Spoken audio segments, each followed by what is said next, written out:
bitter 23-year-old Missouri man and a teenage girl were arrested after throwing a series of lit Molotov cocktails at a Sauce on the Side restaurant he was fired from. The incidents began at around 6:15 p.m. on the 30th of April, when former employee Richard Cotton started driving around St. Charles in his silver Hyundai Elantra with a 16-year-old girl, a 26-year-old woman, and a baby as his passengers, tossing lit Molotov cocktails from his car window.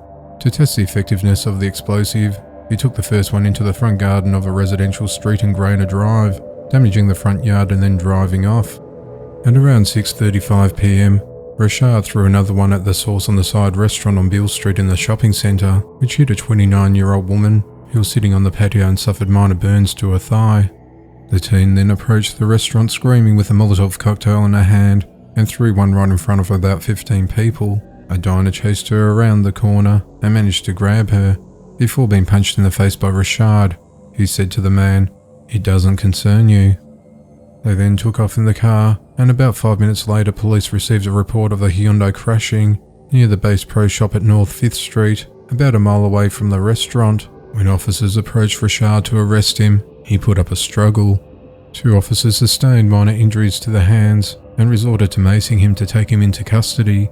The 16-year-old was also taken into custody for her role in the attacks. When investigators questioned Richard about his actions, he explained that he was recently fired from the Sauce on the Side restaurant and was angry about his termination. He was charged with 1 count of arson, 1st and 3rd degree assault, armed criminal action, and resisting arrest. He's been held on a $25,000 cash-only bond. The 16-year-old who assisted Richard in the attacks is held at the county's juvenile detention centre. It's unclear what the 26-year-old woman's involvement in the case was. An Australian woman was sentenced to 5 years in prison on Tuesday for fatally stabbing a partner in the chest after hurting her feelings after he called her names. The incident occurred around midnight in January of 2020, when 41-year-old Brie Delamata killed her 55-year-old boyfriend Mark Ward at her home, located in Koitaki Court in Heidelberg West in Melbourne. She immediately rang emergency services, and the paramedics and police quickly arrived at the scene and found her partner dead in a pool of blood. She told the investigators that she was feeling frustrated about the time Mark had been spending at her place instead of his own, and was upset when he started verbally abusing her and using hurtful names. She said they had an enjoyable night at a nearby venue just hours earlier, when Mark had a win on the pokies. Things started to go downhill after they returned to Brie's home. When they returned there, Mark went straight to bed. He got up in the middle of the night, and an argument began in the kitchen, which was loud enough for the neighbours to hear. After Mark made some rude comments to her, she became enraged and grabbed a knife. She then plunged it deep into her undressed partner's chest, puncturing his heart. She told the authorities that Mark had not physically threatened her, and that she did not want to hurt him, but she just wanted him to stop being nasty and show some respect. During the sentencing, Mark's estranged wife, daughter and siblings told the court of their pain and disbelief at his death. The judge said Brie grossly overreacted to feelings of hurt and anger she had, and accepted that Brie was remorseful, adding that a persistent depression and disability will make her time more difficult in prison. Brie was initially charged with murder, but pleaded guilty to manslaughter and will spend the next 5 years in prison. A UK woman has been sentenced to at least 23 years in prison after she killed and dismembered a housemate who rejected her advances. The incident occurred on the 16th of April last year. Greeka Gordon and Phoenix Nets, both 28 years of age, have been living at a refuge together in Birmingham in the Lozells area for around 6 months. Phoenix's bedroom was at the front of the building and on the first floor. Greeka wanted an intimate relationship with Phoenix, and she became aggressive and demanded action from her, but her advances were spurned by Phoenix, who became very frightened and told her she was moving back to London. Greeka was diagnosed with personality disorder as well as post-traumatic stress disorder and couldn't handle rejection very well. Infuriated, she grabbed a knife and stabbed Phoenix 4 times. Phoenix was left seriously injured but still alive.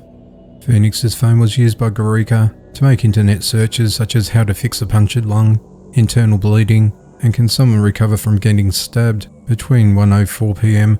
and 3:07 p.m. later that day.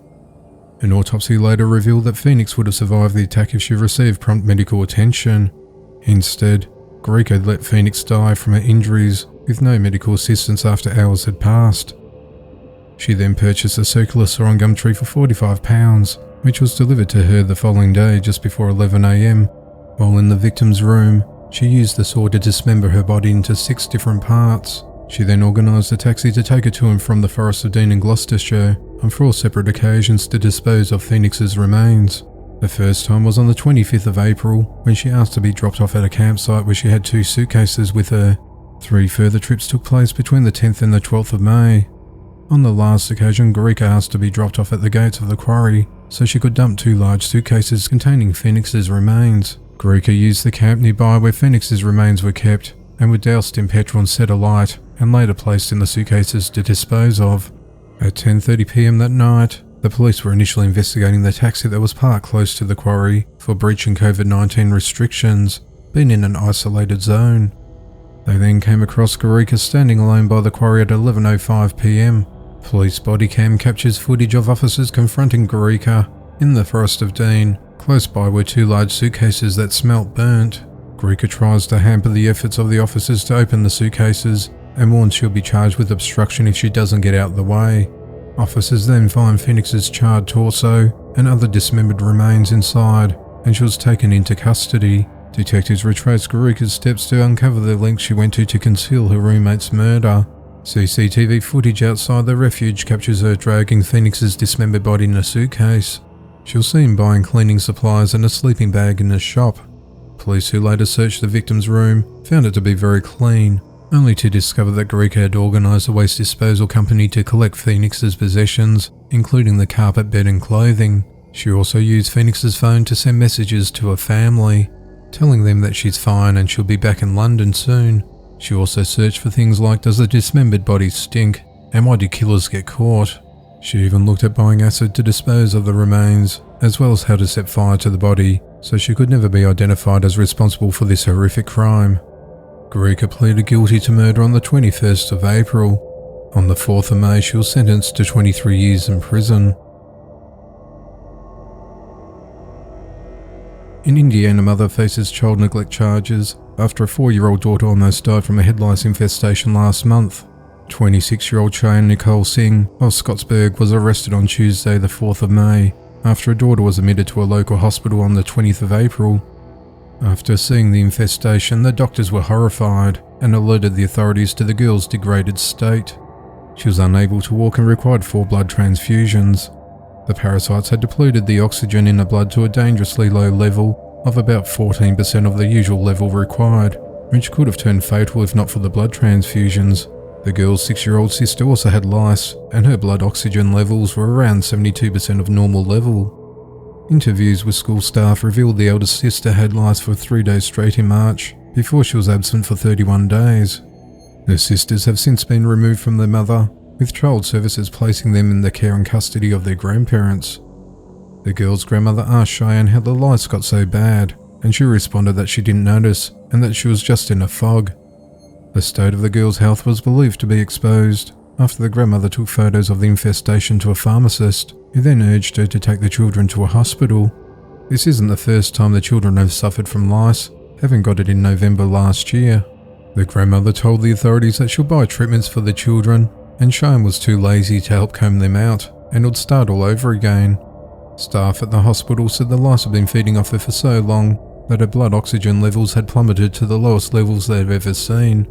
Cheyenne was charged with several counts of neglect, and she was being held in the Scott County Detention Centre, but appears to have been released on bail after a court appearance on Friday. At this stage, the authorities haven't provided any further updates on the children's conditions. 6 people have been killed after a gunman barged into a birthday party and opened fire before taking his own life. The shooting occurred just after midnight on Sunday the 9th of May at the Canterbury Mobile Home Park in the 2800 block of Preakness Way in Colorado Springs. Police responded to reports of the shooting at 12:18 AM and arrived at the scene to find 6 deceased adult bodies. Another man was alive with serious injuries but later died in hospital. The authorities said the gunman stormed into the mobile home and opened fire inside where his girlfriend was present, which was attended by friends, family and children. He ended up killing 6 adults, but spared the lives of the children present before ending his own life. The police confirmed that the birthday party was for one of the people killed. The children cried hysterically as the officers helped them out of the trailer and into at least one patrol car. None of the children were hurt and were placed into the care of relatives. Prior to the shooting, it was a calm, relaxed atmosphere where the guests enjoyed eating piñata-shaped cakes and watching boxing.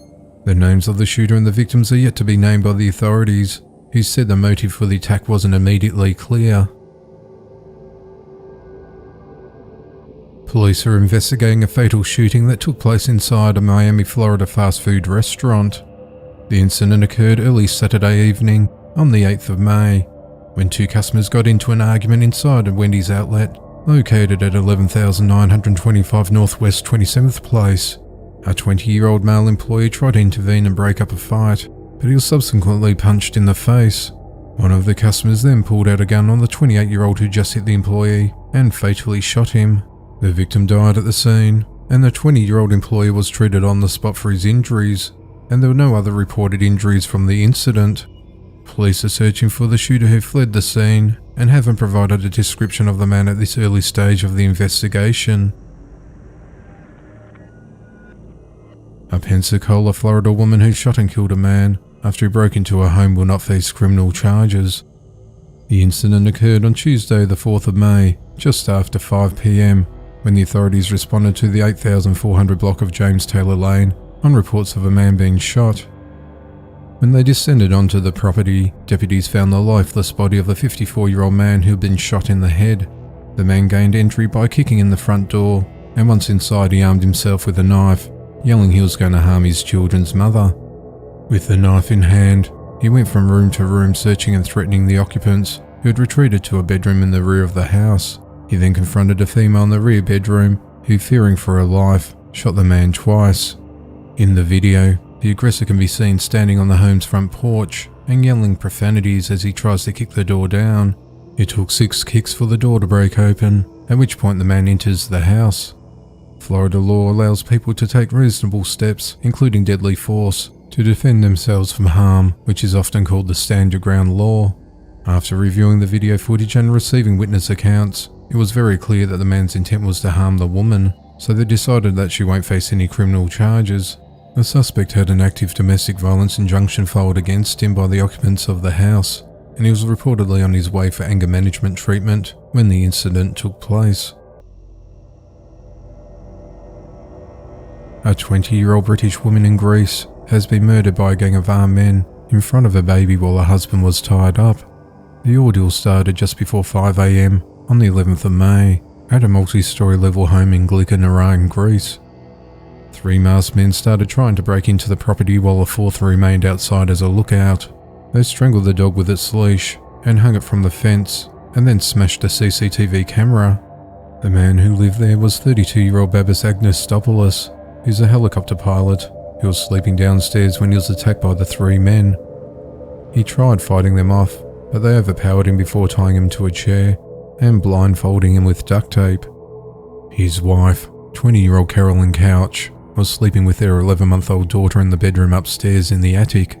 The men went up there and tortured her for about an hour and held a gun to the baby's head, threatening to kill a child, to coerce Carolyn into revealing where the cash and jewellery were kept. She started screaming hysterically for the baby's safety, so they tied her to the bed using a t-shirt and strangled her to death to silence her. The masked men fled with about €15,000 that was hidden in the ball game that was meant for a deposit for construction work on a plot of land they purchased, as well as taking off with expensive jewellery. Babis managed to free himself after the criminals left, only to find his baby daughter crying beside the lifeless body of his wife, who was laying face down on the floor. He then alerted the authorities, which was around 6 a.m. The police said it appears that the robbers were experienced and likely watched the couple for some time before the raid. The Greek government has issued a reward of €300,000 for information leading to the arrest of the men. A Missouri jury has found Eric Lawson guilty on Saturday of murdering his baby son, his ex-girlfriend and her mother. The incident occurred on the 5th of May 2012 in an apartment complex located at 2145 South Jefferson Avenue in St. Louis. Eric, who was 23 at the time, was feeling frustrated with the obligation of being a single parent and the resulting arguments with his 22-year-old ex-girlfriend Brianna Ray. He had sent his friends text messages and said he wished he was childless and that he hated his life. When Brianna texted him and requested him to get baby formula, he took his 9mm loaded handgun with him. He first stopped at the convenience store for the formula and then arrived at the apartment around 8:50 p.m. that night. He was acting weird and pacing up and down and around until he saw Brianna turn her back to him. Then, as she was washing her baby bottles at the sink, he pulled out a gun and shot her in the head. Brianna's 50-year-old mother Gwendolyn Ray was upstairs at the time and heard the gunshot. Concerned, she came rushing down to see what happened. As she came down the stairs, Eric shot her twice in the head. He then set 2 separate fires inside the apartment, leaving his 10-month-old son Aiden Lawson inside. He then locked the door behind him so he wouldn't have to watch him die. In court on Saturday, it took the jury less than 3 hours to find Eric, who's now 32 years of age, guilty of first-degree murder. The penalty phase of the trial was scheduled for Monday, which will determine Eric's fate, where he potentially faces the death penalty. An Asian woman was hit over the head with a hammer over the weekend in New York, and the attacker remains at large. The incident occurred at around 8:40 p.m. on Sunday the 2nd of May, along 411 West 42nd Street, near 9th Avenue in Hell's Kitchen in Manhattan. A 31-year-old woman and a 29-year-old friend were walking to a subway together and were in front of the building down a sidewalk when they noticed a woman ahead of them talking to herself while staring at a wall. The woman looked to be quite agitated and seemed to be drunk or high on drugs, so they both made a decision to pass the woman quickly. As they walked past her, she noticed them and she started trailing behind them. She begins screaming and hurling abuse at the Asian pair, demanding they take their masks off. The attacker then starts swinging a hammer and strikes the 31-year-old woman in the head multiple times while yelling at her. The 29-year-old woman intervenes when the suspect attempts to strike her several times as the two try to defend themselves. The 31-year-old woman and the attacker got into a tussle, but managed to grab the hammer off the assailant, who dropped her wig and had her shoes come off during the struggle. As the woman began to walk away, the pair exchange words and the suspect then returns to collect her wig and put her shoes back on. She then hurls further abuse at the pair before eventually leaving the scene. The traumatized 31-year-old woman, who only identified herself as Teresa, had recently come back from visiting her family in Taiwan during the pandemic. She was transported by ambulance to a local hospital and received 7 stitches from lacerations sustained to the front and side of her head and remains in a stable condition. She said her mum warned her to please be careful. There's a lot of Asian crime happening in America. She said she'll be returning back to Taiwan for the time being. The New York Police Department Hate Crimes Task Force are continuing to investigate the attack, as the woman is wanted by the authorities. 14-year-old Florida boy Aiden Fucci has been charged with murder over the death of his 13-year-old classmate Tristan Bailey. Tristan was last seen alive around 1:15 a.m. early Sunday morning on the 9th of May. She was near the Durbin Amenity Center in St. John's, Florida, which has an outdoor pool, gym and playground. It's next to a lake and there's woods nearby. It's unclear what she was doing there or if Aiden was there with her at the time. When Tristan hadn't returned home that morning, her family filed a missing person report on her at 10 a.m. At just after 6 p.m. that evening, the cheerleader's body was discovered by a neighbour who was strolling through a remote wooded area near St. Augustine. The police said her body was found clothed, but did not give any further detail on the condition of the body or how she died. Tristan and Aiden attended the same school, called the Patriot Oaks Academy in St. Augustine. After discovering Tristan's body and learning of some social media posts and remarks made by Aiden, the investigators were able to zero in on him. The detectives obtained numerous search warrants that led to the location of multiple pieces of evidence at the suspect's home. Aiden was arrested later that night, and it shows a Snapchat image of him doing a peace sign from the back of the police car, with a chilling message that read, "Hey guys, has anybody seen Tristan lately?" Detectives said the image will form part of the investigation. The authorities haven't released any information about whether the two knew each other, besides attending the same school. Aiden is the sole suspect in Tristan's murder, and is being held in custody at the Volusia County Regional Detention Center. His first court appearance is scheduled for Tuesday as the investigation into Tristan's death continues. A 12-year-old boy has died after being punched in the head by classmates over a $1 bet. It all started on Wednesday the 5th of May at public school number 361 in Brooklyn, New York City, when two students attacked Romy Vilsand and a third kid paid $1 for the bullies to punch him in the head. Romy's cousin called 911 on the 7th of May to report the assault to the police. At the time, Romy was conscious, but suffering from headaches and was throwing up. He could barely walk and was very thirsty. He was transported to the Kings County Hospital where he later died. Romy, who's a native of Haiti, lived with his father in New York after his mother sent him there for a better life, and his family said that he loved school. Police are now investigating the child's death and the claims that he was bullied.